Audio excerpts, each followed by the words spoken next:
तो आज हम पढ़ने वाले हैं मैग्नेटिक इफेक्ट ऑफ, जो करंट अपना चैप्टर है उसके अंदर ना कुछ इंपॉर्टेंट टर्म्स आती हैं जो एक दूसरे में बहुत उलझाती है हमें। तो उन्हीं टर्म्स की हमें क्या करनी है, पढ़ना है। मतलब देखो कि ये मैंने कुछ टर्म्स लिख रखी हैं, मैग्नेटिक परमिएबिलिटी, मैग्नेटिक ससेप्टिबिलिटी, बहुत परेशान करती है ना। असल में होती क्या है ये, और एक एक नंबर की अपनी डेफिनेशंस आती हैं। तो सबसे पहले डेफिनेशन से शुरू करते हैं जो कि है मैग्नेटिक परमिएबिलिटी। मैग्नेटिक परमिएबिलिटी को हम म्यू आर से रिप्रेजेंट करते हैं। अब देखो जो ये मैग्नेटिक परमिएबिलिटी है, वैसे तो म्यू आर से रिलेटिव मैग्नेटिक परमिएबिलिटी को रिप्रेजेंट करते हैं, पर अगर आपको म्यू आर लिखा मिले तो रिलेटिव मैग्नेटिक परमिएबिलिटी, और खाली म्यू लिखा मिले तो वो भी मैग्नेटिक परमिएबिलिटी होती है। ठीक है, मतलब जहां भी आपको क्या दिख जाए, ये म्यू दिख जाए, ये किसको रिप्रेजेंट करता है, मैग्नेटिक परमिएबिलिटी को। ठीक है, नाम से क्या समझ में आ रहा है, मैग्नेटिक परमिएबिलिटी, यानी परमिएबिलिटी, परमिएबिलिटी का मतलब क्या होता है, एक तरीके की परमिएशन, परमिएबल, कोई किसी चीज के लिए कितना परमिएबल है।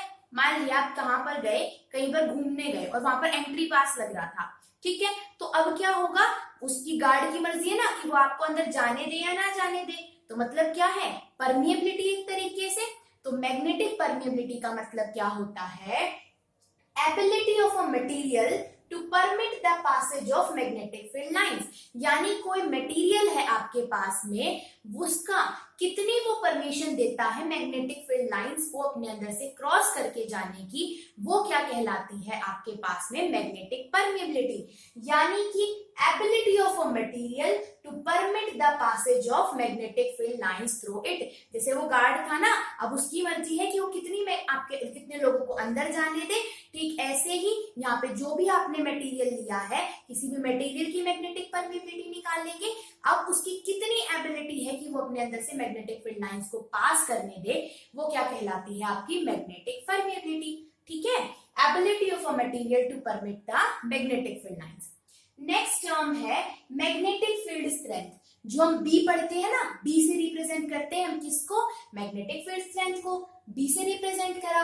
तो जो मैग्नेटिक फील्ड स्ट्रेंथ होती है, इसके दो नाम और होते हैं, कौन कौन से, मैग्नेटिक फील्ड स्ट्रेंथ को ही बोला जाता है क्या, मैग्नेटिक फील्ड इंटेंसिटी, और इसी को ही बोला जाता है flux density of magnetic field. कई बार वो उलझा देता है, मैग्नेटिक फील्ड तो हम पढ़ के जाते हैं, लेकिन उसी का ही एक नाम क्या होता है, मैग्नेटिक फील्ड इंटेंसिटी, और मैग्नेटिक फील्ड स्ट्रेंथ भी, या फिर फ्लक्स डेंसिटी। ठीक है, तो तीनों की तीनों क्या है, एक ही के नाम है, तो डेफिनेशन में कंफ्यूज मत हो जाना, तीनों की डेफिनेशन एक ही होने वाली है, क्योंकि नाम ही एक के तीन है।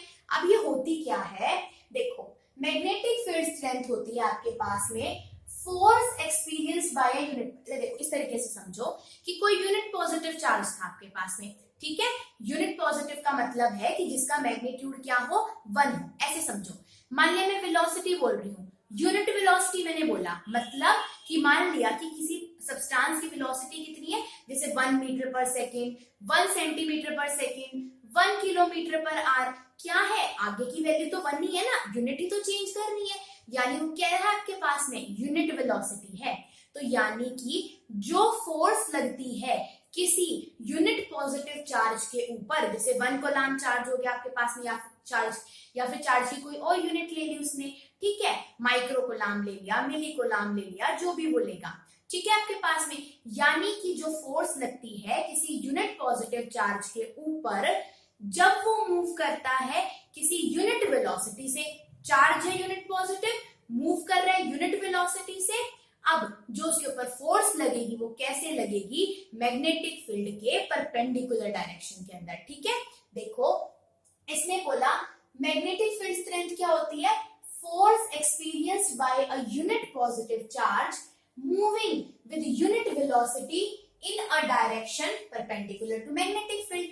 यानी कि जो आपके पास में चार्ज पार्टिकल है वो किस डायरेक्शन के अंदर मूव करेगा, मैग्नेटिक फील्ड के परपेंडिकुलर। यानी मान लो कि अगर आपके पास में मैग्नेटिक फील्ड किधर लग रही है, मान लिया ऐसे मैग्नेटिक फील्ड लग रही है, कैसे, इस वाली डायरेक्शन के अंदर, मतलब कैसे, यू मान लो हॉरिजॉन्टल डायरेक्शन के अंदर मैग्नेटिक फील्ड है, ठीक है, इस डायरेक्शन के अंदर सपोज मैग्नेटिक फील्ड लगी थी ऐसे, तो चार्ज पार्टिकल कैसे चलेगा, इसके इसके परपेंडिकुलर, यानी इसके साथ 90 डिग्री का एंगल बनाकर, मतलब ये मैग्नेटिक फील्ड है तो वेलोसिटी किस डायरेक्शन के अंदर होगी, इसके परपेंडिकुलर। दोनों के बीच में 90 डिग्री का एंगल बन रहा है ना, यानी अगर मैग्नेटिक फील्ड ऐसे लग रही है तो पार्टिकल कैसे चलेगा, इसके परपेंडिकुलर चलेगा।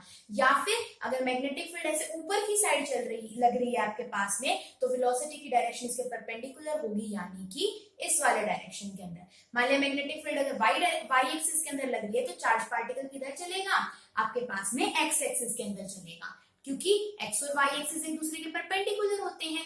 तो जो फोर्स लगती है किसी यूनिट पॉजिटिव चार्ज के ऊपर जो कि यूनिट वेलोसिटी से मूव कर रहा होता है, किस डायरेक्शन के अंदर, परपेंडिकुलर टू मैग्नेटिक फील्ड। ठीक है, तो जब कोई चार्ज पार्टिकल चलता है परपेंडिकुलर टू मैग्नेटिक फील्ड, तो जो उसके ऊपर फोर्स लगती है वो क्या कहलाती है, मैग्नेटिक फील्ड स्ट्रेंथ।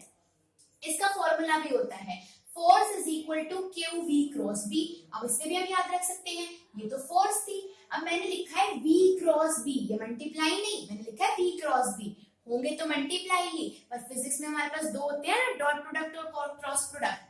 तो देखो v क्रॉस b क्यों लिखा, इसका मतलब है कि वेलोसिटी और मैग्नेटिक फील्ड क्या है, एक दूसरे के परपेंडिकुलर हैं, और जब आप इस क्रॉस के साइन को हटाते हो तो यहाँ पर आ जाता है साइन थीटा, यानी ये फॉर्मूला क्या बन जाएगा, q v B sine theta. अगर यहाँ पर डॉट होती तो बन जाता कॉस थीटा, तो अपने पास में तो क्रॉस प्रोडक्ट है, इसको क्रॉस प्रोडक्ट बोलते हैं, तो फॉर्मूला बन जाएगा q v B sine theta. कुल मिला के जब इस फॉर्मूले में क्रॉस लगा हो दो कंपोनेंट के बीच में, दो आपके पास में कोई भी सब्सटेंस तो नहीं बोलेंगे, मतलब कोई भी दो कंपोनेंट, जैसे एक वेलोसिटी और एक मैग्नेटिक फील्ड है, अगर बीच में क्रॉस का साइन है मतलब एक दूसरे के ये क्या है, परपेंडिकुलर है।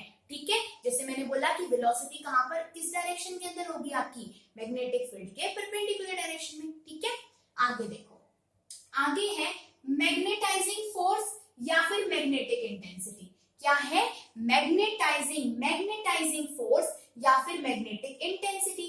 किससे रिप्रेजेंट करते हैं, एच से। किससे रिप्रेजेंट करेंगे, एच से। एच के ऊपर मैंने वेक्टर का साइन लगा रखा है क्योंकि एक वेक्टर क्वांटिटी होती है।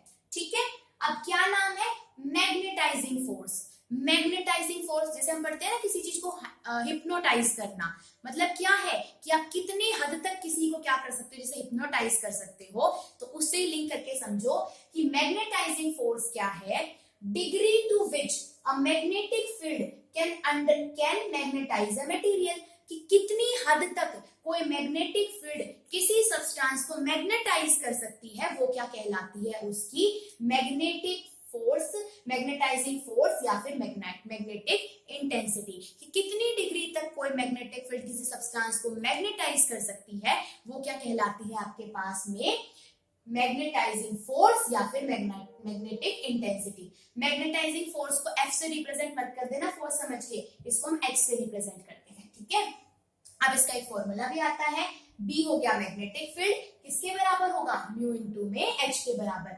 म्यू क्या था आपके पास में, मैग्नेटिक परमेबिलिटी, B क्या थी, मैग्नेटिक फील्ड स्ट्रेंथ, और H क्या होगी आपके पास में, मैग्नेटाइजिंग फोर्स। आगे चले, नेक्स्ट है आपके पास में इंटेंसिटी ऑफ मैग्नेटाइजेशन। ये तो मैग्नेटाइजेशन फोर्स थी, अब है इंटेंसिटी ऑफ मैग्नेटाइजेशन। तो इंटेंसिटी ऑफ मैग्नेटाइजेशन हमारा फोर्थ पॉइंट है, और इंटेंसिटी ऑफ मैग्नेटाइजेशन को हम I से रिप्रेजेंट करते हैं, और I किसके बराबर होता है, इसकी डेफिनेशन नहीं है, फॉर्मूले से हम निकालते हैं। I आपका करंट नहीं है, यहाँ पर I क्या है, इंटेंसिटी ऑफ मैग्नेटाइजेशन, जो किसके बराबर होती है, M अपॉन V।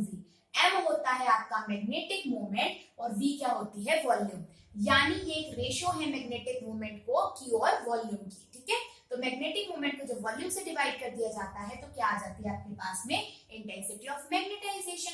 अब देखो ये मैग्नेटिक मोमेंट निकलता कैसे है, तो आपके पास मैग्नेट के अंदर दो पोल होते हैं, नॉर्थ पोल और साउथ पोल।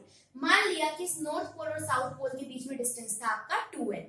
अब ये जो पोल्स होते हैं ना, इनकी कुछ स्ट्रेंथ होती है, ठीक है, जिसको हम रिप्रेजेंट करते हैं स्मॉल m से। स्मॉल m होती है पोल स्ट्रेंथ, आपके पास में क्या होती है, स्मॉल m होती है पोल स्ट्रेंथ। यानी कुल मिला के इस मैग्नेटिक मोमेंट का फॉर्मूला होता है m इंटू में 2n, m मल्टीप्लाई में 2n, यानी पोल स्ट्रेंथ मल्टीप्लाई में जितना इनके बीच में डिस्टेंस होगा। ठीक है, जैसे हम डाइपोल में लिखते हैं ना कि डाइपोल कब बनता है, जब दो अपोजिट चार्जेस किसी डिस्टेंस से सेपरेटेड हो, तो वहां पर डाइपोल मोमेंट आता है। ठीक यहाँ पर क्या आता है, मैग्नेटिक मोमेंट, मैग्नेट के केस में। फॉर्मूला हो गया m इंटू में 12। अब वॉल्यूम को भी हम क्या लिख सकते हैं, वॉल्यूम हो जाएगा क्या, एरिया मल्टीप्लाई में लेंथ वॉल्यूम होता है ना अपना, तो एरिया लिख दिया, लेंथ यहाँ पर मैंने 12 मान रखी थी तो मैंने 12 से मल्टीप्लाई कर दिया, 12 से 12 कट जाएगा तो क्या बच जाएगा m अपॉन का a, यानी m क्या है आपके पास में पोल स्ट्रेंथ और a क्या है आपके पास में एरिया। ठीक है हमारे पास में। आगे चले तो इंटेंसिटी ऑफ मैग्नेटाइजेशन के दो फॉर्मूले हो गए, एक तो ऊपर वाला और एक नीचे वाला। ठीक है, आगे है मैग्नेटिक ससेप्टिबिलिटी। क्या है हमारे पास में, मैग्नेटिक ससेप्टिबिलिटी। मैग्नेटिक ससेप्टिबिलिटी को हम चाई एम से रिप्रेजेंट करते हैं। चाई नहीं समझ में आया ना, देखो कैसे है, ये कुछ इस तरीके का एक्स जैसा एक सिंबल होता है और इसके पैर में यहाँ पर एम लगा हुआ है, इसको हम क्या बोलते हैं, चाई बोलते हैं। क्या बोलते हैं हम इसको, चाई बोलते हैं। ठीक है अपने पास में, तो जो चाई है ये किसके बराबर होता है, आई अपॉन में एच के बराबर। किसके बराबर होती है मैग्नेटिक ससेप्टिबिलिटी, आई अपॉन में एच के बराबर। आई होगी आपकी इंटेंसिटी ऑफ मैग्नेटाइजेशन और एच क्या होगी आपकी मैग्नेटाइजिंग फोर्स। ठीक है, और मैग्नेटिक ससेप्टिबिलिटी का एक और नाम होता है जो क्या होता है आपका वॉल्यूम ससेप्टिबिलिटी। ठीक है, इसकी हमारे पास में डायमैग्नेटिक जैसे पैरामैग्नेटिक सब्सटेंस आते हैं ना, तो उसके अंदर हम वैल्यू को यूज करते हैं। ठीक है, तो लास्ट वाली दोनों की दोनों डेफिनेशन तो फॉर्मूला बेस्ड थी और ऊपर की तीनों डेफिनेशन हमसे थ्योरेटिकल उसके हिसाब से पूछी जाती है, भाई डेफिनेशन बताओ। तो अपने पास में क्या हो गई, डेफिनेशंस हो गई खत्म। किसकी, हमारे पास में जो किससे रिलेटेड थी, मैग्नेटाइजेशन से रिलेटेड थी, मैग्नेट से रिलेटेड थी। ठीक है हमारे पास में।